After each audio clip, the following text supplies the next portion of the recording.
तगड़ा सुर लगल।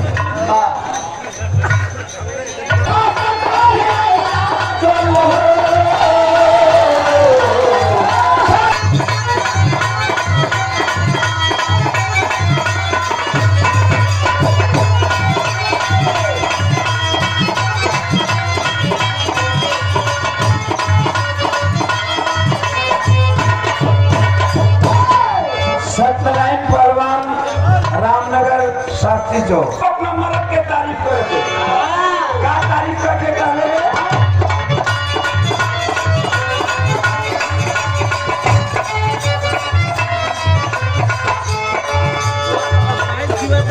तारीफ करते झारस जब बाल सयाजी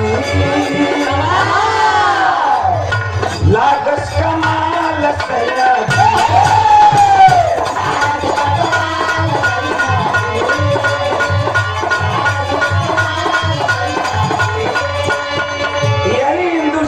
मिट्टी की खूबी है। ये हिंदुस्तान के मेहरारू कह सकते हिंदुस्तान की औरतें कहती हैं कि भला है बुरा है जैसा भी है मेरा पति तो मेरा देवता है।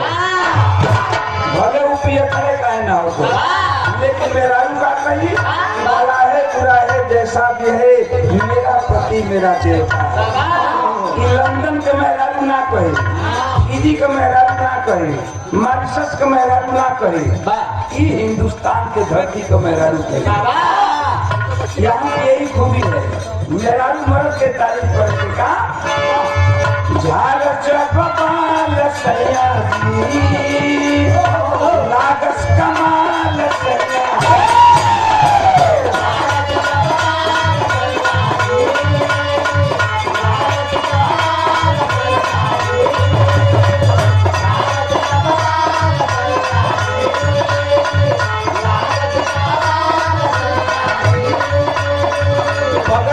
निकाल सयाजी